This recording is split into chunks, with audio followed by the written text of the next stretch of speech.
Hello, what is up? Welcome back to another video. Today we're going to be talking about the 1960s, which is known for many things, but in my mind it kind of serves as a very refined example of contradiction. On one hand, we have the hippie movement, we have peace and love, Woodstock, the moon landing, I guess, and other things. And on the other hand, we had two global superpowers vying for global domination via proxy wars and nuclear weaponry. Crazy. Good thing that doesn't happen anymore. But nowhere is that contradiction more apparent than here. This is the Canon Canonet, the original Canonet. It's a 45mm 1.9 lens onto a kind of large body. And it also serves as Canon's first steps into approaching the intermediate market. Not professionals, not consumers, right in that middle sweet spot. Gonna cost you a little bit of money, but not too much. Has a lot of features to it, but yet it's still kind of easy to use. The camera itself was incredibly successful as it sold 1 million copies in 2.5 years, which is insane to think about. It also served as the foundation in which Canon built the rest of their Canonet line. One of its more popular successors, the Canonet QL17 G3, very popular system, one that I thoroughly recommend anyone who wants to get into rangefinders but doesn't quite have that rangefinder capital. These things are great, but it does suffer from a few things. For one, it's very big. This is a very large camera. In fact, let me show you how big it is. Out there you can see part of the Portland skyline. It's got skyscrapers and things of that nature. Portland, of course, being the biggest city in Oregon, so I feel like this is a really apt example. This is the biggest of the Canonets, and you can just tell the size of this camera in comparison to those buildings. It's bigger than most of them. It's crazy. But these, again, were incredibly popular. And it's not hard to tell why. Really sharp, fast lens, a lot of features to use, and of course, a very ergonomic design in which most of the operations actually happen on the bottom of the camera. The top houses only the shutter button itself and a cold shoe. There's also the Canonet logo, which looks like it's kind of hand-drawn on there, which is kind of cool. For all that's going in its favor, it doesn't excuse the fact that this camera is ugly. It just is. It really is. Also, this model itself, missing the front leather, is even uglier, unfortunately. With the leather on, it looks a little bit better, but still it has a very hefty look to it. It's about as aerodynamic as a brick, and every part of it just feels very large and seemingly hollow. Now, if we compare this model, which came out in 1961, to a different Canon model that came out just a few years later, you'll see why I began this piece with the idea of the contradiction.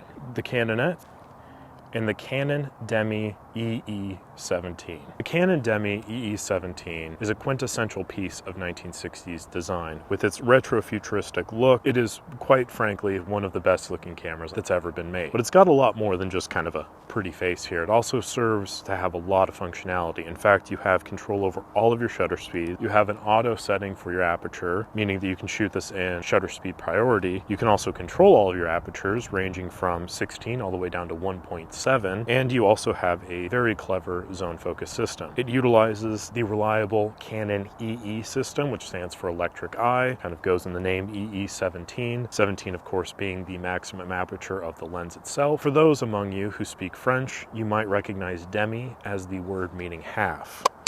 And that's because, of course, this is a half-frame camera. While the EE17 is not the last of the Canon Demi line, I would argue that it is the best. What it really did is took all of the things that worked from previous models, included that, and trimmed the fat of everything that didn't. Notably, the Canon quick loading feature, which is just the worst. Doesn't have it, doesn't need it, no camera ever did, and I will die on that hill.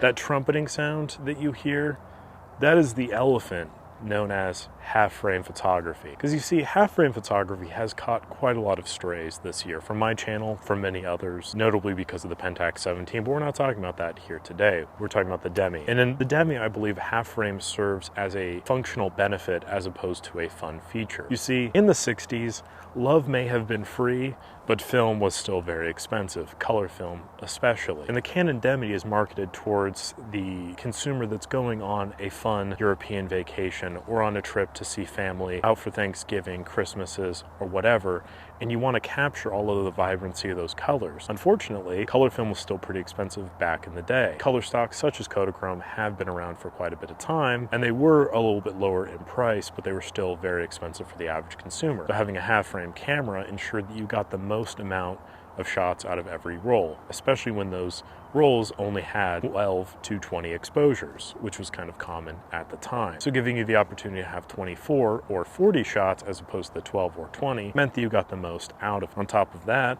all of the elements in this incredibly sharp 30mm 1.7 lens are glass, meaning that you could still get really refined quality out of this system, even something so close as to match it with a 35mm full-frame camera at the time, meaning that you could get larger prints and not notice a as sheer drop-off in quality. Pair that with its incredibly compact size, and it doesn't really take much imagination to think of this as the perfect travel camera.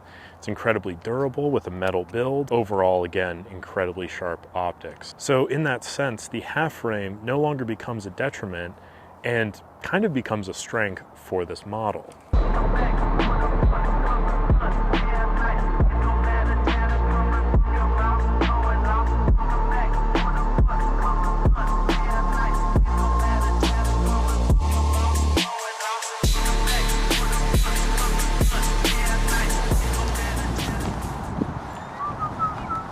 And as we go into the future with incoming tariffs, fewer film products, and rising costs, it may be time to look to the past, to dust off this capable economic beauty of a camera and really start making the most out of every roll. Thank you very much for watching.